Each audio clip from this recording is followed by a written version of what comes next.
वृंदावनेश्वरी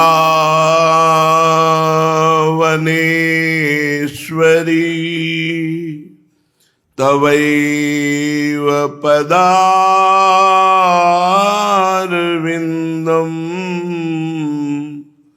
प्रेमामृतैकमकरन्द रसौघपूर्णम्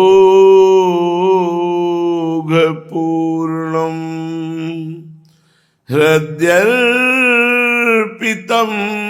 मधुपते स्मरतापमोग्रम्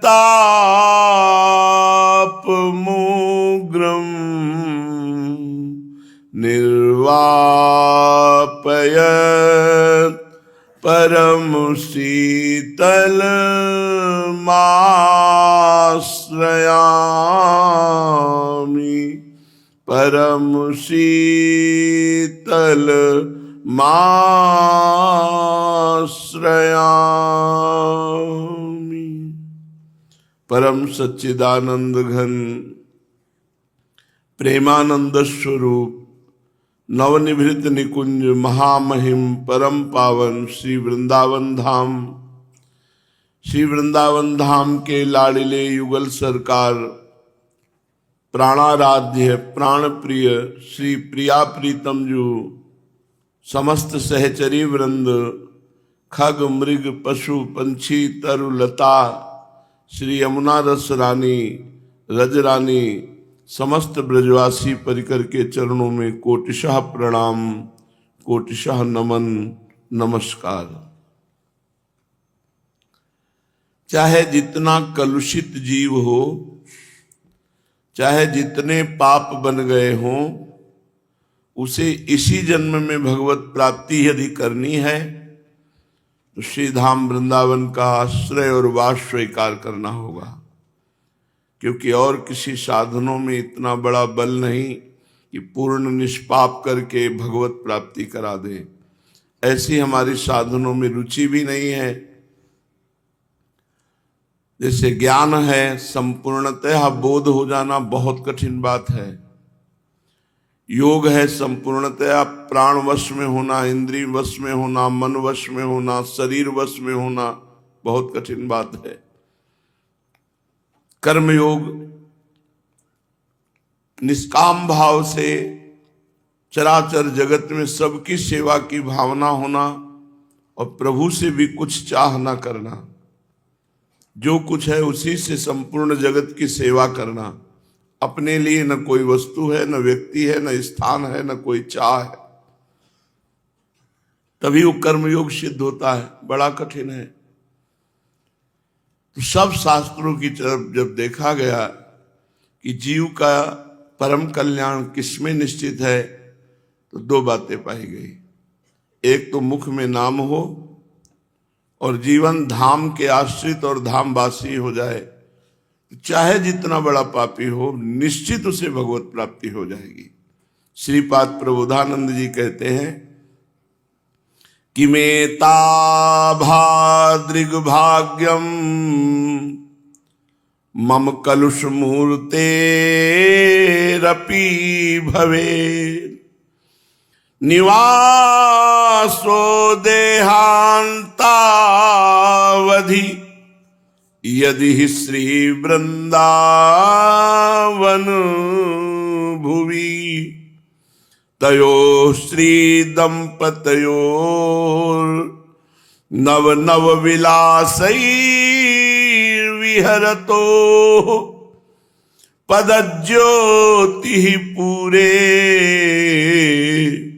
रपितुमं संगोनुभविता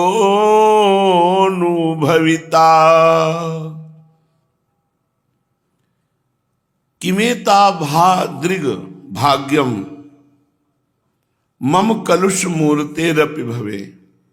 मुझ पापी कलुष मूर्ति मलिन जीवात्मा को क्या कभी वृंदावन वास मिल सकता है अखंड?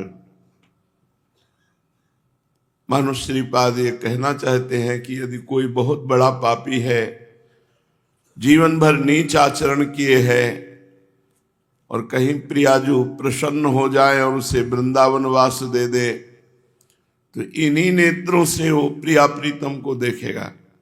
ये धाम की कृपा है। इसमें अपना साधन भाव नहीं काम करता, इसमें कृपा काम करती है। कृपा से क्या नहीं हो सकता है। जब एक पारसमणि की कृपा हो जाए तो जंगहा लोहा भी कीमती सोना बन जाता है और भगवत विग्रहों के आभूषण बनने की योग्यता प्राप्त कर लेता है। तो नीच अधम पुरुष पर महामहिमा में यदि श्री धाम वृंदावन की कृपा हो जाए तो क्या दुर्लभ है। इसीलिए कह रहे हैं इस वृंदावन भूमि में मुझ मलिन कलुष मूर्ति को क्या ऐसा सौभाग्य मिल सकता है। अखंड वृंदावन वास, निवासो देहांतावधि, देह में जब तक प्राण रहेंगे वृंदावन की सीमा को उल्लंघन नहीं करूंगा, ब्रज सीमा के बाहर नहीं जाऊंगा। यदि श्री वृंदावन भुवितयो, यदि ऐसा सौभाग्य मिल जाए कि वृंदावन भूमि में, बहुत दुर्लभ बात है जिन लोगों को वृंदावन वास मिल गया है, सिर्फ श्री जी की कृपा से मिला है। इसमें आपका साधन भजन पुण्य तपस्या कुछ नहीं, देख लो आप। ये केवल रसिक कृपा और महारानी जी की कृपा। महारानी जी की कृपा से रसिकों का संग, रसिकों की कृपा से महारानी जी का रंग। तभी महारानी जी अपने जैसे नीचों पर प्रसन्न हो गई और जो उद्धव आदि बड़े बड़े महापुरुष मांगते हैं वो बिना मांगे हमें मिल गया, बिना मांगे हमें वृंदावन वास मिल गया। कह रहे हैं यदि अखंड वृंदावन वास मिल जाए तो नव नवायमान कुंजों में नव नवायमान रूप जो प्रिया प्रीतम का है वो नवीन अनंग केल से, प्रेम केल से संपूर्ण वृंदावन को महासुखमय किए हुए है। ऐसे श्री राधा और श्याम सुंदर श्री युगल किशोर की कांति पुंज शोभा देखने का सौभाग्य मिल जाएगा। केवल वृंदावन वास से प्रिया प्रीतम का साक्षात्कार हो जाएगा। जो इनका नयो नेह नव रंग नयो रस नवल श्याम वृषभानु किशोरी, नव पीतांबर नवल चूनरी नई नई बूंदन भींजत गोरी, जिनका नव वृंदावन हरित मनोहर नव चातक बोलत मोर मोरी, नव मुरली जो मल्हार नई गति श्रवण सुनत आए घन घोरी, नव भूषण नव मुकुट विराजत नई नई उरप लेत थोरी थोरी, जैसे हित हरिवंश आशीष देत मुख चिर जीवो भूतल याजोरी। इस वृंदावन भूमि में जोरी श्री नवल किशोरी नवल किशोर की चिरंजीवी रहे, ऐसा सखियां आशीर्वाद देती है। सापार सुख बरसता है। प्रिया प्रीतम प्रेम केली का जब विस्तार करते हैं तो कुंज रंध्रों से देखकर सखियों को अपार सुख होता है। इस अपार सुख का अधिकारी केवल सहचरी शरण है। जो सहचरियों की शरण में है वही, दूसरा नहीं। यन नारदा जेस सुकैरगम्यम वृंदावने वंजुल मंजु कुंजे, तत्कृष्ण चेतो हरणैक विज्ञ मत्रास्त किंचित परमम रहस्यम। बड़े बड़े महापुरुष जिनके चरण रखने की चौकी की वंदना करते हैं, ऐसे भगवान श्री कृष्ण के चित्त का अपहरण करने वाली जो प्रियाजू हैं, इनकी सेवा प्राप्त होना ये नारदादि सुकादि शनकादि शिवादि ब्रह्मादि इनके लिए भी दुर्लभ है। अपने लोगों को अधम जान करके श्री लाडली जी की सखियों ने कृपा कर दिया तो हमें वृंदावन वास मिल गया, हमें प्रियाजू की शरणागति मिल गई, हमें प्रिया प्रीतम की उपासना करने का सौभाग्य मिल गया। यदि आपको वृंदावन वास का संयोग बन गया है तो आप चूकना नहीं। चाहे जितना कष्ट मिले, चाहे जितना अपमान मिले, चाहे जैसी परिस्थिति हो, धाम मत छोड़ना। तो धाम की कृपा से प्रिया प्रीतम का साक्षात्कार हो जाएगा। कदानु वृंदावन वीथिका सुहम परिभ्रमण श्यामल गौरम अद्भुतम, किशोर मूर्ति द्वयमेक जीवनम पुरा स्फुरद वीक्ष पतानि मूर्छिता। कब ऐसा मेरे साथ घटना घटेगी कि जब हम वृंदावन में प्रिया प्रीतम का चिंतन करते हुए विहरण कर रहे वृंदावन की गलियों में, अचानक नूपुर ध्वनि कान में पड़ी, पीछे मुड़ के देखा तो युगल सरकार का दर्शन। किशोर मूर्ति द्वयम एक जीवनम, जो मेरे जीवन है किशोरी किशोरजू, इनका पूरा स्फुरद वीक्ष पता निमूर्छिता। जे ही उनको देखा तो इतना अपार आनंद आया कि मूर्छित होकर भूमि पर गिर पड़ा। ये वृंदावन कृपा करके घटना घटाता है। जब उपासक पूरा जीवन वृंदावन को दे देता है कि अब आमरण अनशन व्रत जैसे लोग करते हैं, आमरण अनशन व्रत जैसे परीक्षित जी ने किया, ऐसे आमरण वृंदावन वास का व्रत हमारा है। जब तक शरीर नहीं छूट जाएगा तब तक हम कदापि कभी बाहर कदम नहीं रख सकते, और शरीर छूट गया तो अब जैसा भावे वैसा करो। शरीर छूटने तक हमारी नियमावली चलेगी कि हम ब्रज सीमा के बाहर नहीं जाएंगे, ब्रज के अंतर्गत ही रहेंगे, तो इसका फल होगा प्रिया प्रीतम की प्राप्ति। श्रीपाद प्रबोधानंद जी महाराज कह रहे हैं, भूतम स्थावर जंगमात्मक महो यत्र प्रविष्टम किमप्यानंदैक घनाकृतिस्व महा सा नित्योत्सवं भासते मायांधीकृत दृष्टिभिरतु कलितम नाना विकल्पात्मना तद्वृंदा विपिनम कदाधिवशतः स्मान में तनुश्चिन्मयी। बहुत बढ़िया बात कह रहे हैं।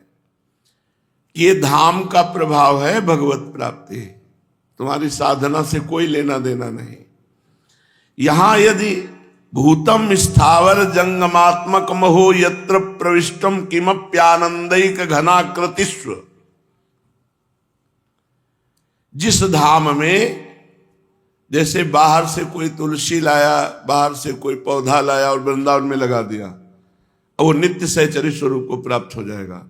बाहर से कोई पशु पक्षी लाया, यहां छोड़ दिया, या कोई पक्षी उड़ करके आ गया, या कोई पशु ब्रज सीमा के अंतर्गत प्रवेश कर गया और यही वास कर गया, तो उससे सहचरी भाव की प्राप्ति हो जाएगी। अब बोलो, उस पशु ने क्या साधना की, उस वृक्ष ने क्या साधना की? केवल वृंदावन वास मिल गया, इसके प्रभाव से प्रियाजू की नित्य लीला परिकर का वो पात्र बन गया। तो अगर हमें मनुष्य शरीर मिला और हम सर्वस्व छोड़कर वृंदावन वासी बन गए, तो जैसे वृक्ष को, पशु पक्षियों को वृंदावन अपने प्रभाव से प्रिया प्रीतम की नित्य लीला में प्रवेश दे देता है, ऐसे ही हमको भी प्रवेश दे देगा।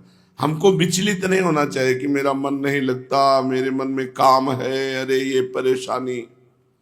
शांत हो जाओ, सब वृंदावन कर देगा। जैसे हम किसी अस्पताल में भर्ती हो जाते हैं तो धैर्य पूर्वक भर्ती हो जाते हैं, थोड़ी पीड़ा होती रहती, पर विश्वास है कि डॉक्टर आएगा, औषधि देगा, ऑपरेशन करेगा, ठीक हो जाएंगे। ऐसे ही पीड़ा देने वाले काम, क्रोध आदि ये भवरोग हैं। हम वृंदावन रूपी महाअस्पताल में भर्ती हो गए हैं। प्रेमी रसिक रूपी सर्जन आएंगे, राधा नाम रूपी औषधि देंगे और कृपा करके अहंकार का ऑपरेशन कर देंगे, दैन्य बन जाएंगे, प्रियालाल की लीला में प्रवेश पा जाएंगे। ये सब वृंदावन कर देगा। आप केवल धैर्य पूर्वक वृंदावन वास कीजिए। जो वृंदावन में आ जाता है वो आनंदैक घनाकृतिस्व महसा नित्योत्सवम भासते, वो नित्य सच्चिदानंद स्वरूप को प्राप्त होकर प्रियालाल की लीला में पहुंच जाता है। धाम के वास का यह प्रभाव है, इसमें कोई संशय न करे। मायांधीकृत दृष्टु भिष्टु कलितम नाना विकल्पात्मना, ये दृष्टि विहीन लोग जो माया में फंसे हैं, लड़का बच्चा रुपया पैसा मोह ममता, पूरा जीवन इसी में नष्ट किए दे रहे, कोई अध्यात्म से मतलब नहीं है, ये विविध प्रकार के दुख भोगने वाले लोग हैं। मानव जीवन, देव दुर्लभ जीवन प्राप्त करके थोड़ा भी भजन नहीं किया, थोड़ा भी श्री जी की शरणागति होकर उपासना नहीं की, तो इनका जीवन बड़ा दुख भोगना है इनको। जैसे संत महात्मा भजन करने वालों को आप दुखी देखते हो ना, शरीर पीड़ा, विघ्न और अव्यवस्थाएं, नाना ये अनंत जन्मों के पापों का नाश हो रहा है, अब इनको दुख नहीं भोगना, इनको महासुख भोगना है। जो भगवान से विमुख हैं, अध्यात्म को स्वीकार नहीं किए, बड़ी व्यवस्थाएं उनकी सुख सामग्री है, तो ये केवल दुख भोगने के लिए, दुख योनया, इनसे जो उत्पन्न होगा वो दुख ही उत्पन्न होगा। तो जिनको दिव्य दृष्टि नहीं प्राप्त है उनकी बात तो अलग है कि भजन में लगे पर दिव्य दृष्टि नहीं प्राप्त, और जिनको दिव्य दृष्टि प्राप्त है उन महापुरुषों के यदि सानिध्य मिल जाए तो बहुत जल्दी हमारा मायाकृत मोहकृत जो अंधकार है ये नष्ट हो जाए। लेकिन जिनको दृष्टि ही नहीं मिली है, अध्यात्म की केवल पार्थिव दृष्टि है, उनका जीवन तो बहुत ही कूड़ा जीवन है, कुछ हाथ में नहीं।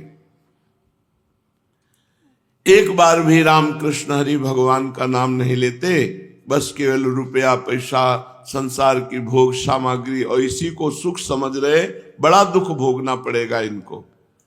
श्रीपाद कह रहे हैं अगर आप वृंदावन आए हो तो यहां किसी को विकृत मत देखो, कह रहे तो गंदे स्वभाव वाला है, ये तो ऐसा, ये सब भगवान के कृपा पात्र जन है, ये सब लाडली जू के कृपा पात्र जन है, इनकी तरफ दोष दृष्टि मत करना।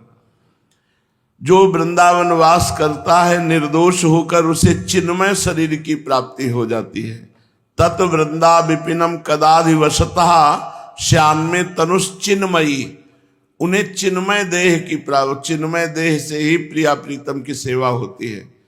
जो चिन्मयानंद है, महान चैतन्य घन परमात्मा है, वही तुम्हें स्वरूप प्राप्त होगा वृंदावन की कृपा से। इसलिए जिनको वृंदावन वास नहीं मिला वो वृंदावन का आश्रय ले लें, खूब राधा नाम रटे, और जिन्हें वृंदावन वास मिल गया तो ये निष्ठा बना ले कि प्राण तजो बनना तजो कहो बात को लाख। प्राण छोड़ सकता हूं, शरीर नहीं वृंदावन के बाहर जाने दूंगा, प्राण छोड़ दूंगा, शरीर को वृंदावन की भूमि से, बस इसी से भगवत प्राप्ति हो जाएगी। बहुत सरल महामहिमा में साधन है, पड़े रहो वृंदावन में। और जिनको ऐसा सौभाग्य नहीं मिला तो वृंदावन का आश्रय लेकर खूब निरंतर नाम रटने की चेष्टा करें। पूज्यपाद श्री सीताराम ओंकारनाथ दास जी महाराज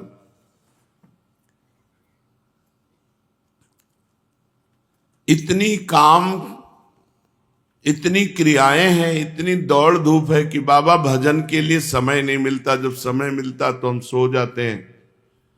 कैसे भजन करें?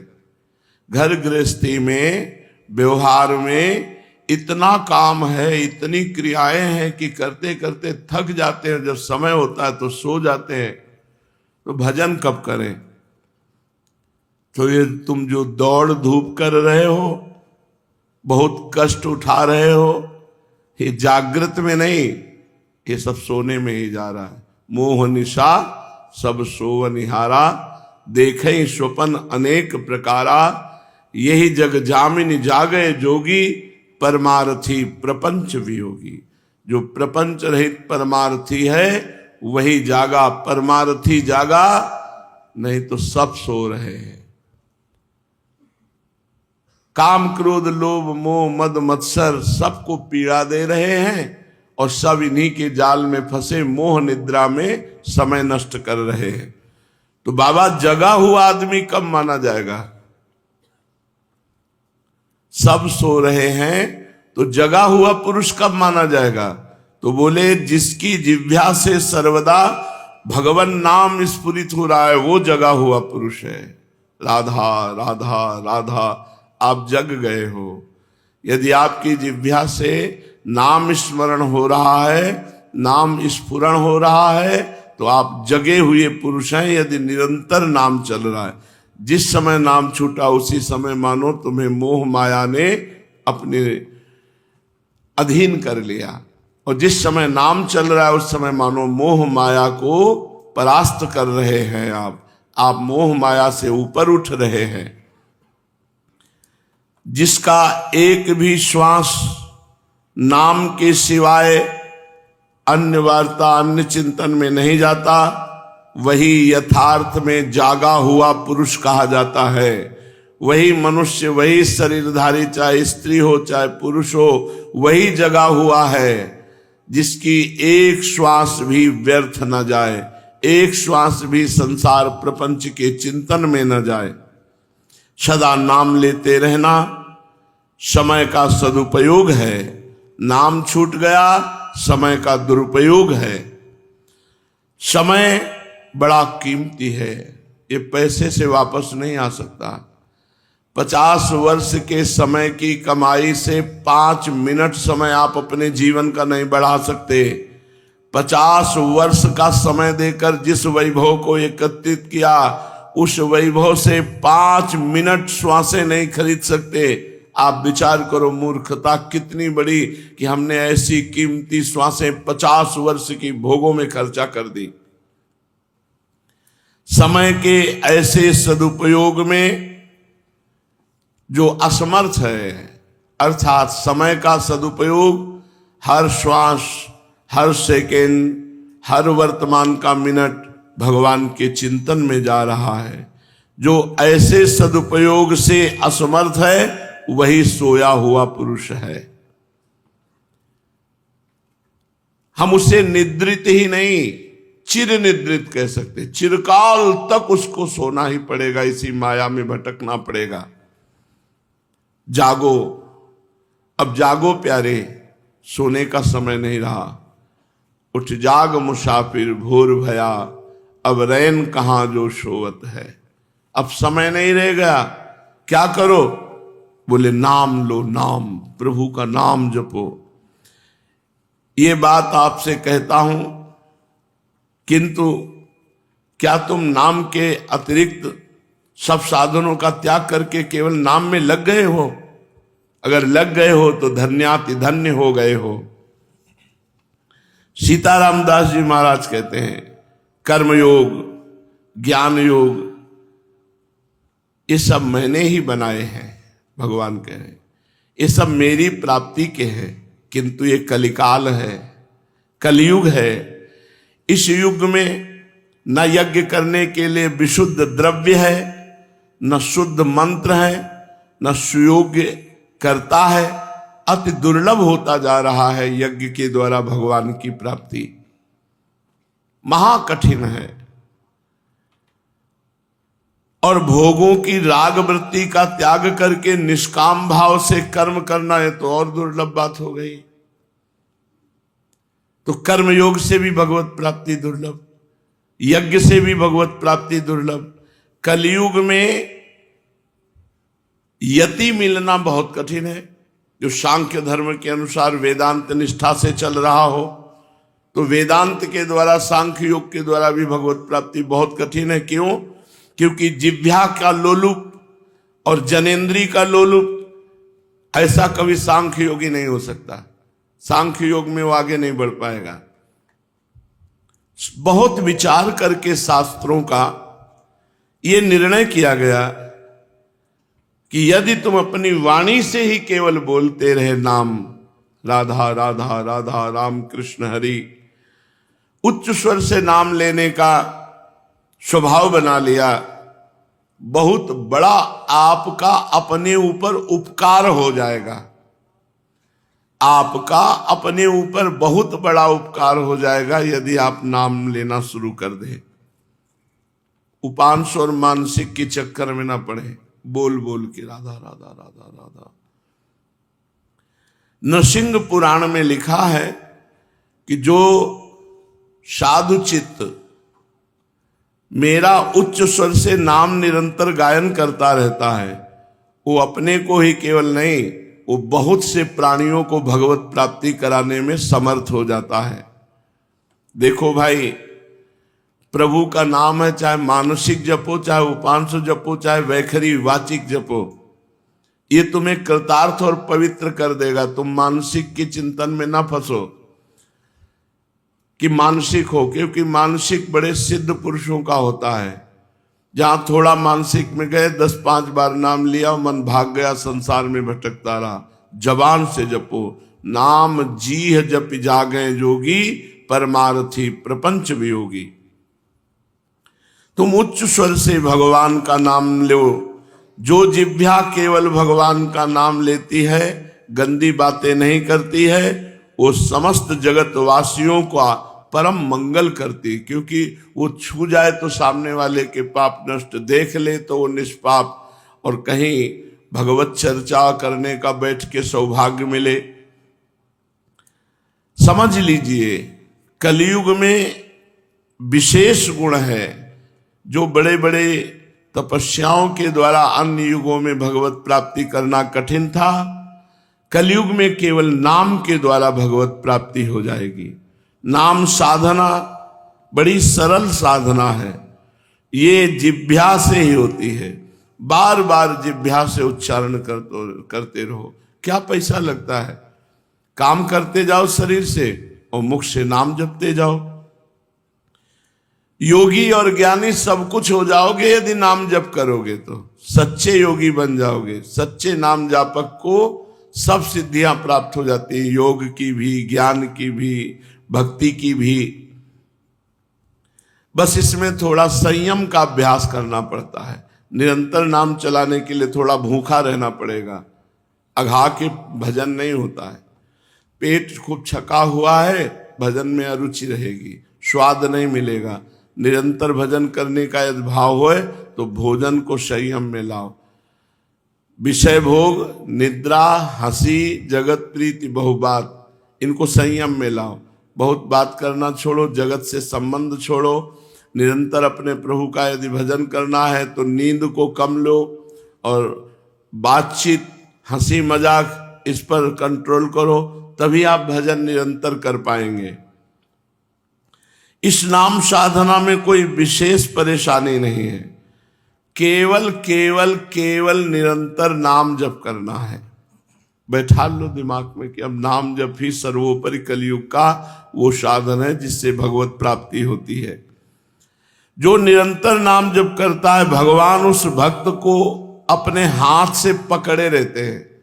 नाम जप कर रहे हो, इसका मतलब भगवान आपको पकड़े हुए हैं, और भगवान उसे धीरे धीरे हर कदम भक्ति के भाव की ऊंचाई में लेते चले जाते हैं। त्याग करो, त्याग करो उस व्यक्ति का जिसके संग से नाम छूटे, त्याग करो उस वस्तु का जिसके भोग करने पर नाम छूटे।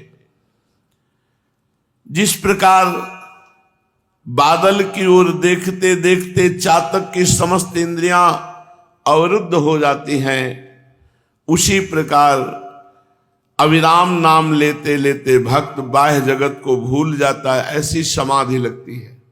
नाम जपते जपते नामाकार वृत्ति है, वो शांत, एकदम अंदर भी शांत, बाहर भी शांत।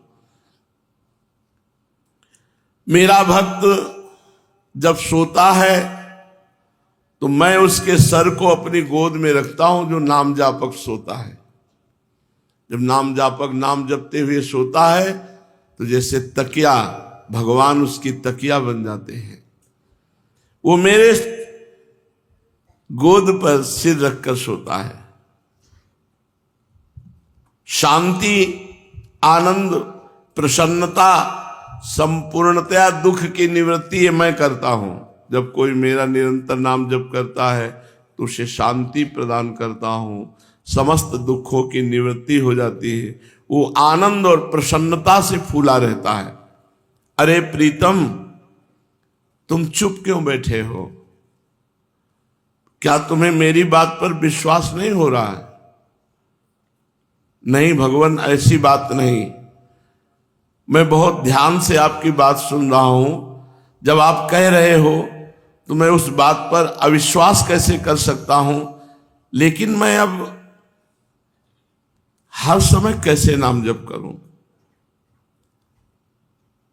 और दो बातें मुझे जला रही। पहले तो ये कि मेरा इतना समय व्यर्थ चला गया, इसलिए मैं जल रहा हूं कि इतना कीमती नाम मैंने जपा नहीं और अपना इतना समय व्यर्थ दे दिया। और दूसरा, जपने का प्रयास करता हूं तो मन नहीं लगता है। अगर जप होने भी लगता है तो कभी धन की लालसा हो जाती है, कभी काम वासना से लिप्त हो जाता हूं, कभी यश की चाह हो जाती है, कभी सुंदर स्त्री से मिलने की चाह हो जाती है। या सुंदर पुरुष से मिलने की चाह हो जाती है। मैं क्या करूं, मैं नाम जप को बढ़ा नहीं पा रहा हूं, बचा नहीं पा रहा हूं, पचा नहीं पा रहा हूं, इसलिए मैं बड़ा दुखी हूं। आपके चरण कमल अब थाम लिए और मैं अपने आंसुओं से आपके चरण कमलों को सींचता हूं, अब आप ही मेरी सहायता कर दीजिए। बाबा बोले, वत्स वाह वाह वाह, यही तो बात मैं चाह रहा था कि तुम अपने आप को मेरे को समर्पित कर दो। अपने में असमर्थता देखो, अब तुम चिंतन मत करो, अब तुम रो, यही सोच सोच के रो, रुदन करो, खूब रो, तुम्हारे हृदय की मलिनता आंसुओं में बह जाएगी।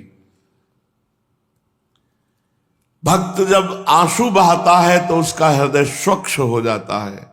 आंसू निकलने का मतलब है पवित्र हृदय, कोमल हृदय, द्रवित हृदय। और जिस आंखों से आंसू गिरते हैं उसके हृदय पर भगवान अपना आसन जमा लेते हैं। पवित्र हृदय निर्मल मन जन सो मोहि पावा, भगवान उसके निर्मल हृदय में सदा सदा के लिए आकर बस जाते हैं। जिसके हृदय में नाम का प्रभाव उतरा, कोई कामना नहीं, कोई चाह नहीं, तो भगवान अपने आप उसके हृदय का आसन बनाकर उसमें सदा सदा के लिए बैठ जाते हैं। जाहि न चाही कबहु कछु, जाहि न चाही कबहु कछु, तुम सन सहज स्नेह, तो बसहु निरंतर तास उर सो राउर निज गेह। निज गेह में अपने घर में जैसे आके रह जाता है, ऐसे भगवान उसके हृदय में आकर बैठ जाते हैं। देखो, नाम जापक के द्वारा अंतर और बाह्य दोनों पूजाएं अपने आप संपन्न होते हैं। अगर वो कोई पूजा ना करे, केवल नाम जप कर रहा है, तो भगवान बाह्य पूजा और अंतर पूजा दोनों मान लेते हैं नाम जापक की। और इस पूजा की सामग्री है आंसू। राधा राधा राधा राधा, और आंखों से आंसू, बहुत बड़ी यहां पूजा हो रही। भगवान बहुत प्रसन्न हो जाते हैं इसी पूजा से। मेरी अंतर और बाह्य पूजा हो गई, और उसका उपचार है अश्रुजल। अश्रुजल ही मेरी पूजा है। इस सामग्री से मेरी पूजा जो कर सकता है, तो उसका फल होगा तत्क्षण भगवत साक्षात्कार, तत्क्षण शांति, तत्क्षण आनंद। जब रुदु सुस्वरम राजन कृष्ण दर्शन लालसा, तो तासा महावीर भूत चौरी, इसमें मान मुखाम्बुजा पीताम्बर धरा सृग्वी, साक्षान मनमथ मनमथा। करोड़ करोड़ कामों को मूर्छित करने वाले भगवान उसी समय गोपियों के बीच में प्रकट हो गए, जिस समय सब एक स्वर में रोने लगी भगवान की प्राप्ति के लिए। बाबा कह रहे हैं, वाह वाह, खूब रो खूब रो, जितना रोगे उतना तुम्हारा हृदय निर्मल होगा, और निर्मल हृदय में ही प्रभु आकर के अपना आसन जमा लेते हैं। फिर प्रभु की आंतरिक और बाह्य दोनों पूजाएं होने लगती हैं। आंखों से अश्रु झर रहा है, मुख में नाम चल रहा है। बड़ा पवित्र जीवन, बड़ा पवित्र जीवन। तो रो खूब प्यारे, खूब रो, रुदन करो, जिह्वा से हरि हरि बोलो, राम राम बोलो, राधा राधा बोलो, और आंखों से आंसू बहाओ। यही बहुत पवित्र जीवन है, यही शुद्ध भक्ति है। जब तुम्हारी छाती के वस्त्र भींज जाएं, इतने आंसू गिरे। आंसू भगवान को बहुत प्रिय है, पर निर्मल आंसू।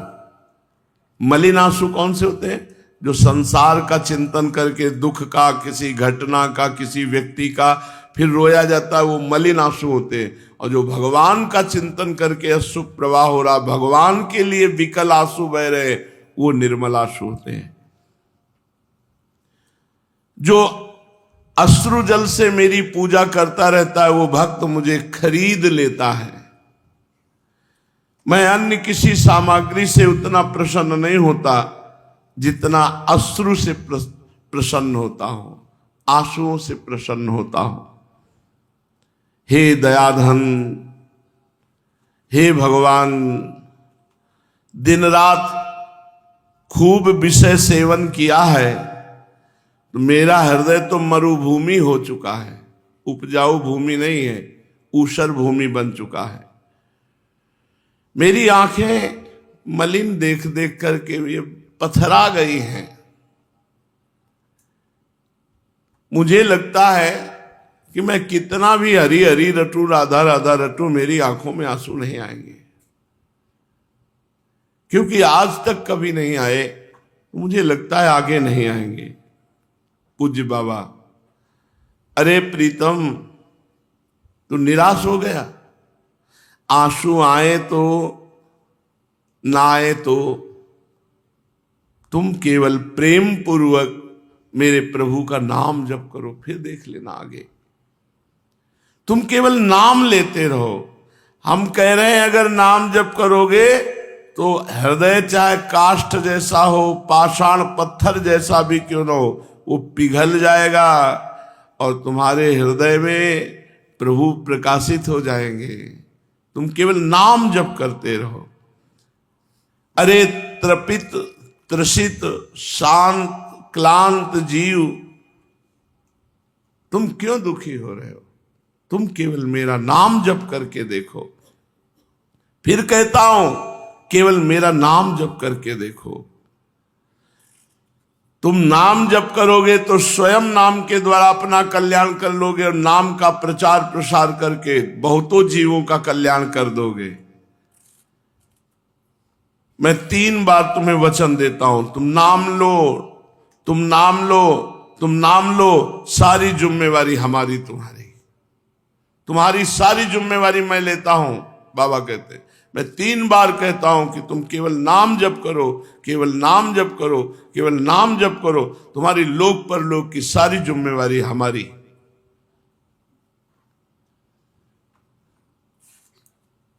चाहे श्रद्धया हेलया नाम रटन्ति मम जन्तवः तेषाम नाम सदा पार्थ वर्तते हृदय मम। श्रद्धा से या अवहेलना पूर्वक जो मेरा नाम लेते हैं, मेरे हृदय में वो अंकित हो जाते हैं। जितने नाम लोगे वो सब भगवान के हृदय में अंकित हो गए। तुम काउंटर से गिनो चाहे ना गिनो, माला से गिनो चाहे ना गिनो, प्रभु के हृदय में वो पहुंच गए। राधा बोला ये नाम गया प्रभु के पास, क्योंकि नाम और मैं अलग नहीं हूं, मैं नाम में समाया हुआ हूं।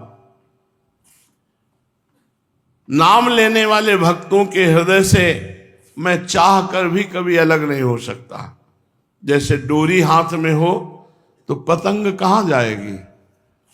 पतंगो यथा त्वाम अनुभ्राम्यमाणा। भगवान कह रहे हैं नाम जापक हृदय से मैं चाहूं भी तो नहीं जा सकता हूं, क्योंकि नाम रूपी पतंग की डोर वो पकड़े है, तो हरि रूपी पतंग कहां जाएंगी? प्रीतम, नाम लेने वाला भक्त मुझे सबसे अधिक प्रिय है। तुम नाम ले लो।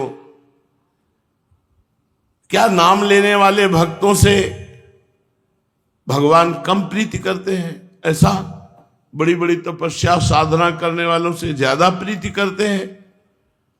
नहीं।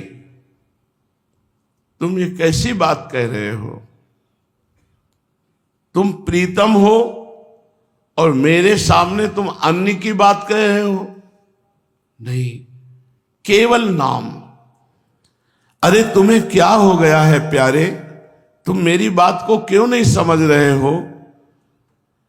प्रेम नाम से प्रकाशित हो जाएगा, प्रेम से प्रभु प्रकाशित हो जाएंगे। प्रेम से प्रकट हो ही मैं जाना। प्रेम एक अलौकिक वस्तु है। ये जब हृदय में आता है तो सब फीका लगने लगता है, पर ये आता उसी के है जो निरंतर नाम जप करता है। प्रेम की बात कह रहा हूं तो महाराज दशरथ की याद आई। श्री सीताराम ओंकारनाथ जी महाराज कह रहे हैं, जब मैं प्रेम की बात कह रहा हूं तो महाराज दशरथ जी की याद आ गई। देखो कितना प्रेम है कि प्रभु से वियोग होते ही राम राम राम राम कहते हुए प्राण त्याग दिए। हा राम हा राम हा राम ऐसे कहते हुए प्राण त्याग दिए। इतना अपार प्रेम दशरथ जी का है कि भगवान को देखे बिना जी नहीं सकते हैं। कौशल्या माता रात दिन रामाकार वृत्ति किए हुए जीवित है राम दर्शन की आशा में, पर दशरथ जी एक क्षण भी नहीं जीवित रह पाए। बन्नव अवध भुआल सत्य प्रेम जहि राम सो, बिछुरत दीन दयाल तन तृण इव परिहरे हो। तिनके के समान शरीर को त्याग दिया भगवान का वियोग होते ही। देखो प्रेम कौशल्या मैया को, रात दिन रामाकार वृत्ति की हुई रुदन करती रहती है।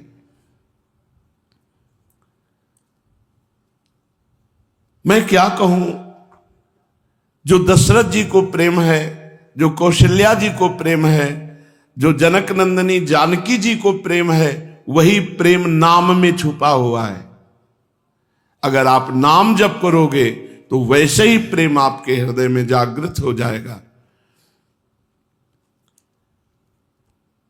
कंस के कारागार में वसुदेव देवकी को हथकड़ी बेड़ियों से जकड़े हुए हैं, लेकिन वो भगवान के चिंतन में उनको कोई कष्ट नहीं। क्या दिव्य प्रेम है देवकी वसुदेव जी का। भीषण कष्ट की परिस्थिति है, राक्षसी स्वभाव वालों का पहरा है, लेकिन भगवदाकार वृत्ति है देवकी वसुदेव जी की। नंद यशोदा जी का क्या वर्णन करें, वो तो प्रेम की विजय पताका है। नंद यशोदा जी ब्रजवासी जन, गोपिकाओं का प्रेम एक छत्र सर्वोपरि प्रेम। कहां तक कहूं, जितना गोपिकाओं में प्रेम है, नंद यशोदा मैया में प्रेम है, देवकी वसुदेव जी में प्रेम, वो सब नाम में विराजमान है। पांडवों को देखो, प्रहलाद जी को देखो, बलि जी को देखो, इन सब महापुरुषों की जब बात आती है तो इसमें मूल मिलता है नाम। नाम में सब भाव विराजमान है, सब प्रेम विराजमान, दास सख्य वात्सल्य गोपी सहचरी सब भाव विराजमान है नाम में। कृपा करो हमारी बात को मान लो। श्री सीताराम दास जी कहते कृपा करो हमारी बात को मान लो। ये मोर पंखी ऐसे हाथ में नहीं आएगा, ये मोर मुकुटधारी ऐसे हाथ में नहीं आएगा। नाम को पकड़ लो, ये अपने आप आपके अधीन हो जाएगा। बस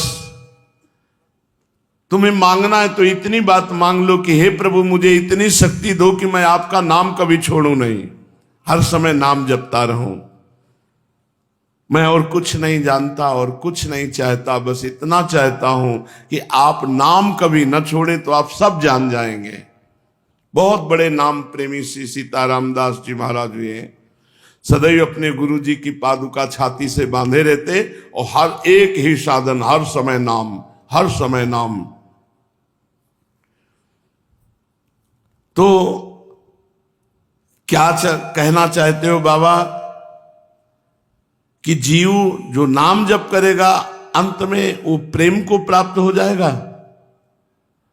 मेरे कहने की आवश्यकता नहीं है, तुम भक्तों के चरित्र पढ़ो फिर तुम्हें पता चलेगा। तुम भक्तों के चरित्र को देखो, अवलोकन करो दृष्टि से। जितने महान भक्त हुए हैं सब नाम के बल से हुए हैं। देखो भाई, ये जो जड़ बुद्धि है तुम्हारी, जो प्राकृतिक नेत्र हैं, इसीलिए तुम नहीं समझ पा रहे हो। जड़ बुद्धि जड़ता का ही निर्णय कर सकती, प्राकृतिक नेत्र मायाकृत को ही देख सकते हैं। और ये जड़ बुद्धि और प्राकृतिक नेत्र अंततोगत्वा दुख में ही फंसा देते हैं। संपूर्ण जगत इस धधकती हुई ज्वाला में जल रहा है, पर फिर भी वो उसी में पड़ा रहना चाहता है। हरिवंश महाप्रभु ने कहा, जलद ज्वालम शीतम स्वपद मकरंदई समयतु। ये जलद ज्वाला है जगत, आप अपने चरणों की शीतलता प्रदान करके मेरे हृदय की जगत प्रापंचिक ज्वाला को शांत कर दीजिए। बाहरी कष्ट शारीरिक पीड़ा, आंतरिक व्यथा, लोक परलोक में फंसाने वाले कर्म, ये सब नष्ट हो जाते हैं जब कोई नाम जप करता है। पकड़ो बात, पकड़ो।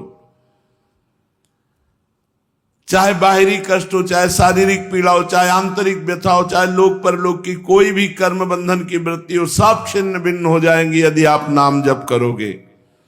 नाम जप करो, नाम जप। चलते हैं श्रीमद् भागवत महापुराण। प्रसंग चल रहा है सर्वलोक महेश्वर अखिल ब्रह्मांडपति भगवान श्री कृष्णचंद्र जो द्वारिका में विराजमान हैं। देवर्षि नारद जी भगवान के दर्शन करके वसुदेव जी को उपदेश देकर चले गए, तो एकांत क्षेत्र में भगवान विराजमान है। बहुत शांत विग्रह, बाएं जंघा पर दायां चरण चढ़ाए हुए, प्रसन्न मुद्रा, मानो भाव समाधि में भगवान डूबे हुए हैं। उसी समय सनकादि, सनक सनंदन सनातन सनत कुमार, समस्त देवता, समस्त प्रजापति, ब्रह्मा जी अपने पार्षदों के साथ, सर्वेश्वर देवाधिदेव महादेव जी, मरुदगण, देवराज इंद्र, आदित्यगण, आठों वसु, अश्वनी कुमार, ऋभु, अंगिरा के वंशज ऋषि, 11 रुद्र, विश्वदेव, साध्यगण, गंधर्व, अप्सराएं, नाग, सिद्ध, चारण, गुह्यक, ऋषि, पितर, विद्याधर, किन्नर, ये सभी द्वारिका नगरी में पधारे। इन लोगों के आगमन का उद्देश्य था कि मनुष्य का सा मनोहर वेश धारण करने वाले श्याम सुंदर विग्रह से सभी लोगों का मन अपनी ओर खींचकर रमा लेने वाले भगवान श्री कृष्ण का दर्शन किए। ये तीनों लोकों के लिए परम मंगल विग्रह प्रकट किया भगवान ने। इनके लीला चरित्रों का जो गायन करता है वो समस्त लोकों के ताप तपाप सबका नाश कर देता है। द्वारिकापुरी तो वैसे ही भगवत स्वरूप है। सब प्रकार की संपत्ति और ईश्वर समृद्धि, अलौकिक संपत्ति देदीप्यमान हो रही है।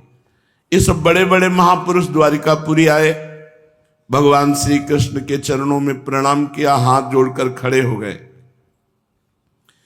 भगवान की रूप माधुरी ऐसी है कि सब निर्णय में पलक नहीं झपक रहा, खुली आंख से एकदम एकटक भगवान की रूप माधुरी का पान कर रहे। एकटक बहुत देर तक देखते रहे। देवराज इंद्र और बड़े बड़े देवता, अप्सरा, गंधर्व, ऋषि, मुनि, ये नंदनवन चैत्र आदि के दिव्य पुष्प लाकर भगवान के ऊपर चढ़ाए, भगवान को पुष्पों से ढक दिया। अब समस्त देवगण, महादेव, ब्रह्मा आदि भगवान का स्तवन किए। देवताओं ने प्रार्थना की, नतः स्मृते नाथ पदारविंदम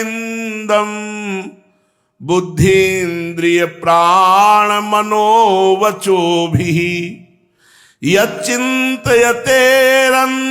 हृदि भावयुक्तैर मुमुक्षुभिः कर्ममयोरुपासात्। हे नाथ, हे स्वामी, कर्मों के विकट फंदों से छूटने वाले जो मुमुक्षु जन हैं, वो भक्ति भाव से अपने हृदय में जिनका चिंतन करते हैं, आपके उसी चरण कमल को हम लोगों ने अपनी बुद्धि, इंद्री, प्राण, मन और वाणी से साक्षात नमस्कार किया है। आश्चर्य है प्रभु। हे अजित, साष्टांग प्रणाम जो है ये दोर्भ्याम, पदाभ्याम, जानुभ्याम, मूर्षा, शीर्षा, दृशा, मनसा, वाचा, चेती प्रणामोष्टांग ईरितः। 2 हाथों से, 2 चरणों से और घुटनों से, वक्षास्थल से, सिर से, नेत्रों से, मन से और वाणी से। हाथ, पैर, घुटने, वक्षस्थल, सिर, नेत्र, मन और वाणी, ये 8 अंगों से जो प्रणाम किया जाता है उसे साष्टांग प्रणाम कहते हैं। हे अजित, हम आपको प्रणाम करते हैं। ये माया के रजोगुण आदि बड़े विचित्र हैं। अचिंत शक्ति नाम रूपात्मक प्रपंच की त्रिगुणमयी माया के द्वारा अपने आप में ही आप रचना करते हैं, अपने आप का ही पालन करते हो, अपने आप का ही संहार करते हैं। बड़ी विचित्र लीला है। और यह सब करते हुए भी आप कर्मों से लिप्त नहीं होते, क्योंकि आप राग द्वेष आदि दोषों से सर्वथा मुक्त हैं। आप परमानंद में निमग्न रहते हैं। स्तुति करने योग्य तो प्रभु केवल आप ही हैं।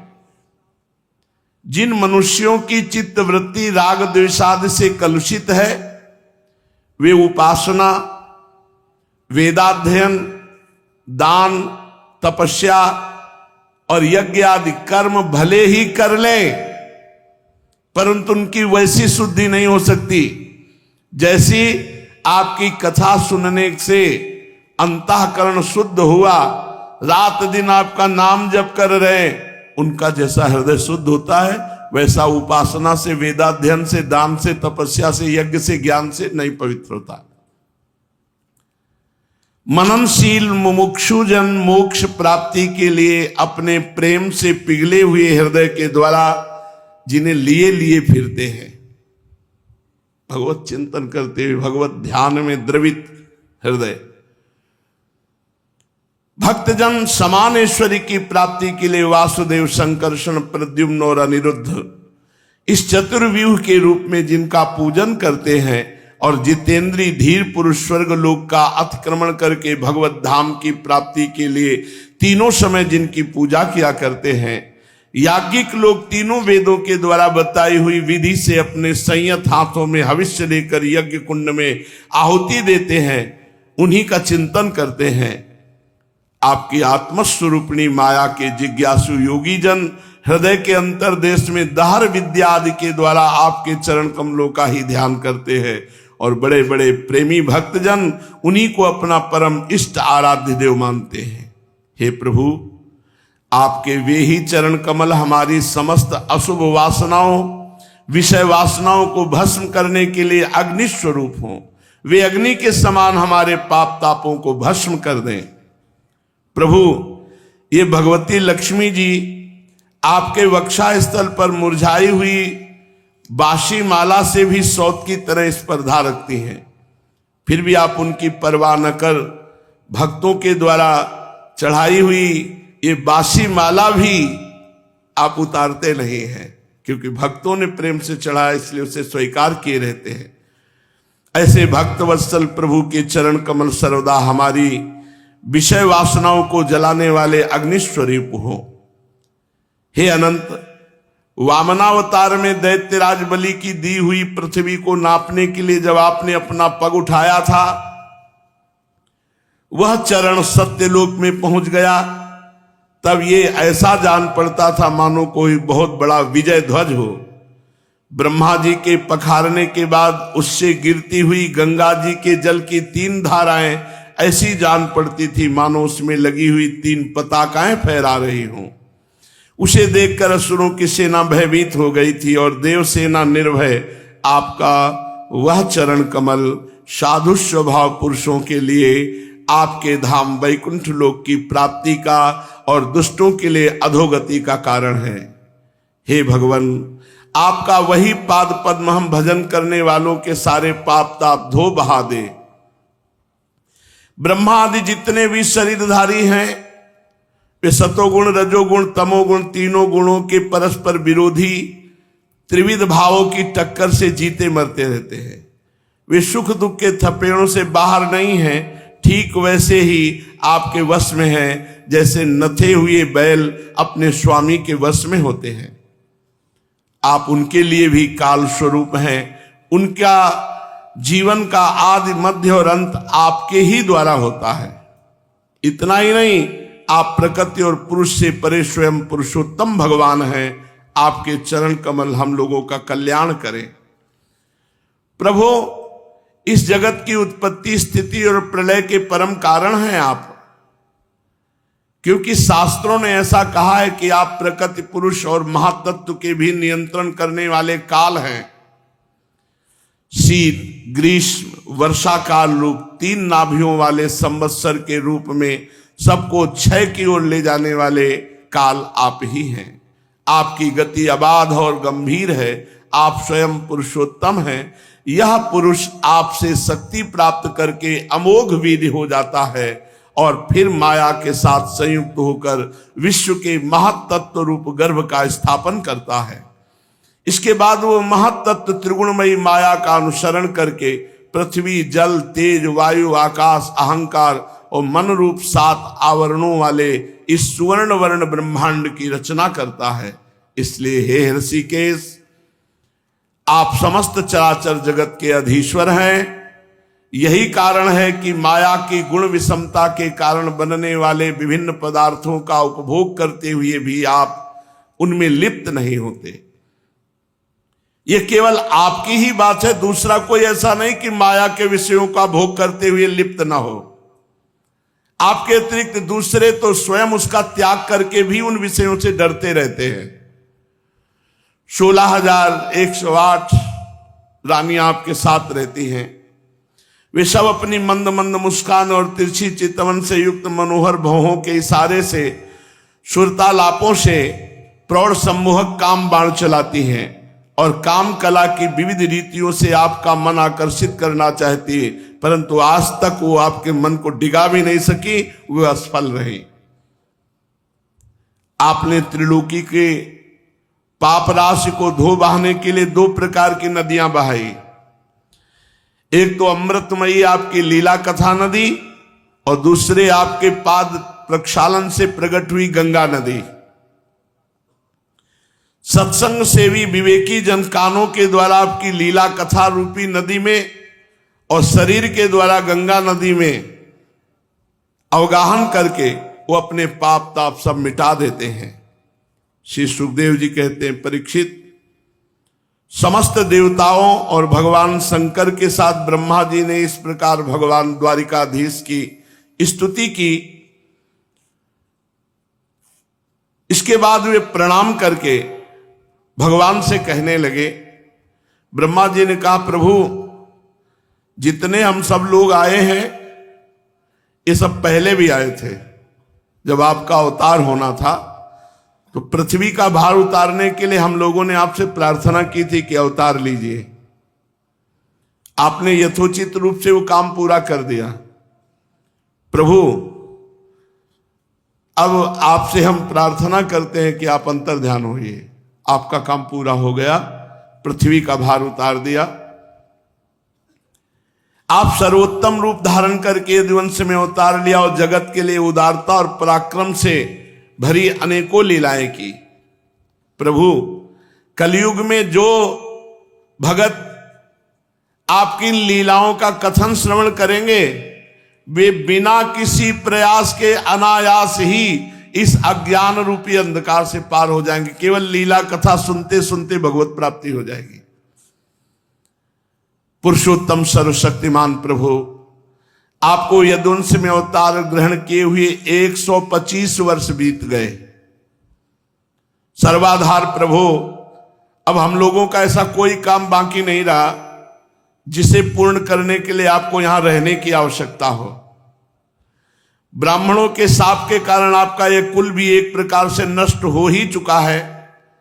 इसलिए वैकुंठनाथ, द्वारिकाधीश श्री कृष्ण, यदि आप उचित समझें तो अपने परम धाम में पधारिए। अपने सेवक हम लोकपालों का तथा हमारे लोकों का पालन पोषण कीजिए। भगवान श्री कृष्ण ने कहा, ब्रह्मा जी, आप जैसा कहते हैं मैं पहले से ही वैसा निश्चय कर चुका हूं। मैंने आप लोगों का सब काम पूरा करके पृथ्वी का भार उतार दिया, परंतु अभी एक काम बाकी है। वह ये कि ये यदुवंशी बहुत बलवान है। इनका बल, विक्रम, वीरता, शूरता, धन संपत्ति से उन्मत्त हो रहे हैं। इनको कोई दबा नहीं सकता। ये सारी पृथ्वी को ग्रस लेने पर तुले हैं। मैंने अपने बल से इनको रोक रखा है जैसे समुद्र को उसके तट की भूमि। यदुवंशियों का विशाल वंश विनाश करके मैं फिर आऊंगा, क्योंकि अगर विनाश नहीं किया तो मेरी मर्यादा का उल्लंघन करके सारे लोगों का संहार कर डालेंगे, इतने बलवान हैं। निष्पाप ब्रह्मा जी, अब ब्राह्मणों के शाप से इसका नाश प्रारंभ हो चुका है। इसका अंत हो जाने पर मैं आपके धाम से होकर के जाऊंगा। श्री सुखदेव जी महाराज कहते हैं, परीक्षित, जब अखिल लोकाधिपति भगवान श्री कृष्ण ने इस प्रकार कहा तब ब्रह्मा जी उन्हें प्रणाम किया और देवताओं के साथ वे सब ऋषि मुनि अपने अपने स्थान को चले गए। जेव ही ऋषि मुनि वहां से हटे तेव ही अपशकुन शुरू हो गया। द्वारिका में बड़े बड़े उत्पात खड़े हो गए। उन्हें देखकर यदुवंश के बड़े बूढ़े भगवान श्री कृष्ण के पास आए और हाथ जोड़कर प्रार्थना की कि ये बड़े बड़े उत्पात हो रहे हैं, बड़े बड़े अपशकुन हो रहे हैं, इसका क्या सूचना है। तो भगवान ने कहा कि गुरुजनों, आजकल द्वारिका में जिधर देखिए उधर ही बड़े बड़े अपशकुन उत्पात हो रहे हैं। हमें लगता है ब्राह्मणों ने शाप दिया है कुल के वंश के विनाश का, वो समय आ गया है, टाला नहीं जा सकता, क्योंकि ब्रह्म ऋषियों का शाप बड़ा कठिन है। मेरा ऐसा विचार है कि यदि आप लोग मेरी बात से सहमत हो तो बिना विलंब किए हम लोगों को आज ही द्वारिका छोड़ देनी चाहिए और परम पवित्र प्रभास क्षेत्र के लिए निकल पड़ना चाहिए। हम जानते हैं कि माया को पार कर लेना बहुत कठिन है, पर प्रभास क्षेत्र बहुत प्रसिद्ध पवित्र स्थान है। जिस समय दक्ष प्रजापति के शाप से चंद्रमा को राजक्षमा रोग लग गया था, उस समय उन्होंने प्रभास क्षेत्र में जाकर स्नान किया और तत्क्षण उस पापजन्य रोग से छूट गए। साथ ही उन्हें कलाओं की अभिवृद्धि भी प्राप्त हुई। तो हमारी इच्छा है कि सब लोग निकलो द्वारिका से, प्रभास क्षेत्र चलो, वहीं उद्धार होगा सबका। एक जगह सब इकट्ठा हो, चलो प्रभास क्षेत्र चलकर स्नान करेंगे, देवता पितरों का तर्पण करेंगे, अनेकों गुण वाले पकवान तैयार करके ब्रह्म ऋषियों को भोजन कराएंगे। वहां हम लोग सत्पात्र ब्राह्मणों को पूरी श्रद्धा से बड़ी बड़ी दान दक्षिणा देंगे। इस प्रकार अनेक सत्कर्म करेंगे और बड़े बड़े संकटों से पार हो जाएंगे। जैसे कोई जहाज के द्वारा समुद्र पार कर लिया जाता है, ऐसे ही ब्रह्म ऋषियों को खवा पिला के सेवा सत्कार करके अपने संकट से पार हो जाएंगे।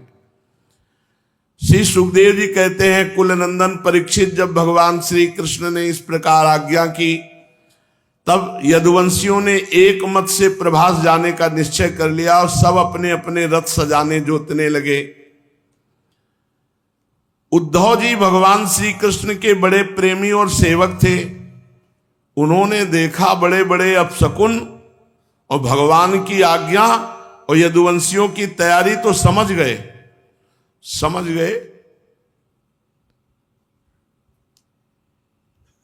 कि भगवान प्रगट में इस जगत को छोड़ना चाहते।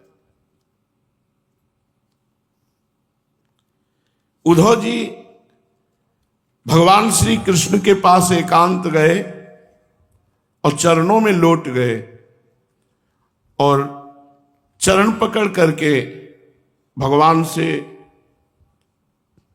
प्रार्थना की, देव देवेश योगेशो पुण्य श्रवण कीर्तनम। हे देव देवाधिदेव, हे सबके अधीश्वर, आपकी लीलाओं के श्रवण कीर्तन से जीव पवित्र हो जाता है। आप सर्वशक्तिमान परमेश्वर हैं। आप चाहते तो ब्राह्मणों के शाप को मिटा सकते थे, परंतु आपने वैसा नहीं किया। इससे मैं समझ गया कि आप यदुवंश का संहार करके स्वयं अंतर ध्यान होना चाहते हैं।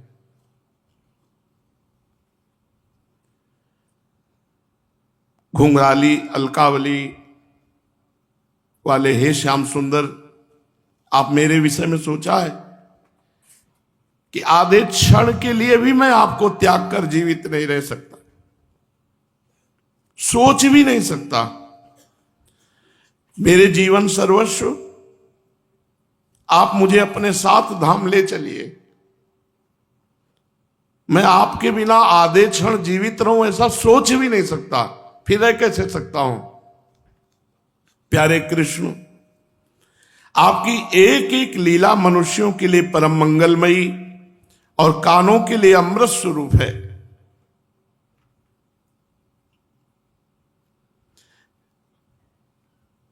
जिसे एक बार उसका चस्का लग गया, स्वाद मिल गया, वो फिर जी कैसे सकता है। उसके मन में फिर दूसरी वस्तुओं की लालसा ही नहीं रह जाती। प्रभु, हम तो आपके साथ रहे हैं, लीला कथा सुनी नहीं है, हम तो आपके साथ रहे हैं। उठना बैठना सोना जागना घूमना फिरना ये आपके साथ हुआ है। हमने आपके साथ स्नान किया है, आपके साथ खेल खेले, आपके साथ भोजन किया है। कहां तक गिनाऊं, हमारी एक एक चेष्टा आपके साथ होती रही है।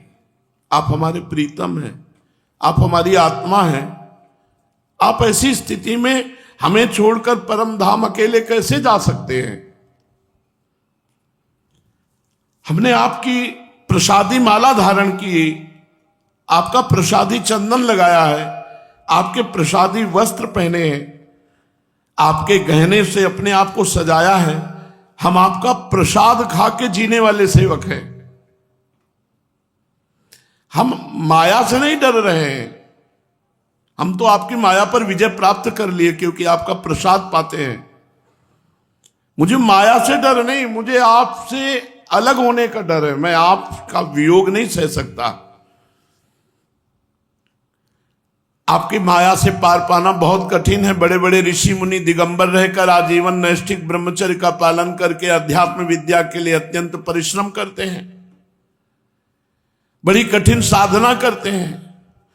बड़ी कठिन साधना से उन सन्यासियों के हृदय निर्मल हो पाते हैं, तब कहीं वो समस्त वृत्तियों की शांति रूप निष्कर्म अवस्था में स्थित होकर आपके ब्रह्म नामक धाम को प्राप्त होते हैं। महायोगेश्वर, हे श्री कृष्ण, हम लोग तो केवल आपके आश्रित हैं, हम आपके भक्तजन हैं। हम आपके गुणों और लीलाओं की चर्चा करेंगे, जो जो कुछ आपने किया है उसका स्मरण करेंगे। आपकी चाल ढाल मुस्कान चितवन हास परिहास की स्मृति में हम डूब जाएंगे।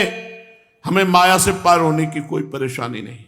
हम आपसे ये प्रार्थना इसलिए नहीं कर रहे कि ये बड़ी दुरंत माया है, हम कैसे पार करेंगे। नहीं, हम प्रार्थना कर रहे हैं कि हम आपकी विरह आग में नहीं जल पाएंगे, हम आपके बिना नहीं जी पाएंगे। इसलिए अगर आपको परम धाम जाना है तो मुझे साथ ले चलो। उद्धव जी ने प्रार्थना की। श्री सुखदेव जी कहते, परीक्षित, जब उद्धव जी ने देवकी नंदन भगवान श्री कृष्ण से इस प्रकार प्रार्थना की, तब उन्होंने अपने अनन्य प्रेमी सखा एवं सेवक उद्धव जी से कहा। भगवान श्री कृष्ण ने कहा, महाभाग्यवान उद्धव, तुमने मुझसे जो कहा ठीक मैं वही करना चाहता हूं। ब्रह्मा शंकर इंद्रादि लोकपाल भी यही चाहते हैं कि मैं पृथ्वी लोक को छोड़कर अपने परम धाम को जाऊं। पृथ्वी पर देवताओं का जितना काम करना था उसे मैंने पूरा कर दिया। इसी काम के लिए ब्रह्मा जी की प्रार्थना से मैं बलराम जी के साथ अवतार लिया था। अब ये यदुवंश जो ब्राह्मणों के शाप से भस्म हो चुका है, पारस्परिक फूट और युद्ध से नष्ट हो जाएगा। आज के 7वें दिन समुद्र इस द्वारिकापुरी को डुबो देगा। प्यारे उद्धव, जिस क्षण मैं मर्त्यलोक का परित्याग करूंगा उसी क्षण इसके सारे मंगल नष्ट हो जाएंगे। थोड़े दिनों पर पृथ्वी पर कलयुग का बोलबाला होगा। जब मैं इस पृथ्वी का त्याग कर दूं तो तुम इस पृथ्वी पे मत रहना। उद्धव, कलयुग में सबकी रुचि अधर्म में होगी। अब तुम अपने आत्मीय स्वजन और बंधु बंधुओं का स्नेह संबंध छोड़ दो। त्वम तु सर्वम परित्यज्य स्नेहम स्वजन बंधुषु मैया वेश्य मन सम्यक समदृक विचरस्वगाम। तुम अपना चित्त मेरे में लगा दो, सबसे चित्त हटा दो, मस्त रहोगे, स्वच्छंद पृथ्वी पर विचरण करो। देखो, यदिदम मनसा वाचा चक्षुर्भ्याम श्रवणादिभि न स्वरम गृह्यमाणम च विद्धि माया मनोमयम। इस जगत में जो मन से सोचा जाता है, वाणी से कहा जाता है, नेत्रों से देखा जाता है, श्रवण से सुना जाता है, वो सब का सब नाशवान है। गो गोचर जहां लघु मन जाई, सो सब माया जानो भाई। ये सब सपने की तरह मन का विलास है, ये माया मात्र है, ये सब मिथ्या है। उद्धव, तुम ऐसा समझ लो। जिस पुरुष का मन अशांत है, असंयत है, उसी को पागलों की तरह अनेक वस्तुएं मालूम पड़ती हैं। वास्तव में ये चित्त का भ्रम ही है। नानात्व का भ्रम हो जाने पर ये गुण है, ये दोष है, इस प्रकार की कल्पना करनी पड़ती है। जिसकी बुद्धि में गुण और दोषों का भेद बैठ गया है, दृढ़मूल हो गया है, उसी के लिए कर्म, अकर्म और विकर्म रूप भेद का प्रतिपादन हुआ है। इसलिए उद्धव, तुम अपनी समस्त इंद्रियों को वश में कर लो, उनकी बागडोर अपने हाथ में ले लो। केवल इंद्रियों को ही नहीं, चित्त की समस्त वृत्तियों को रोक लो और ऐसा अनुभव करो कि ये सारा जगत अपने आत्मा में ही फैला हुआ है और आत्मा मुझ सर्वात्मा इंद्रियातीत ब्रह्म से एक है, अभिन्न है। ऐसा अनुभव करो। उद्धव जी भगवान के समीप बैठे हुए भगवान उद्धव जी को उपदेश कर रहे हैं। ये आगे जो एकादश स्कंध है, बहुत सुंदर, समस्त शास्त्रों का निचोड़ अंतिम समय भगवान उद्धव जी को उपदेश दे रहे हैं। शेष चर्चा आगे। श्री राधा वल्लभ लाल की।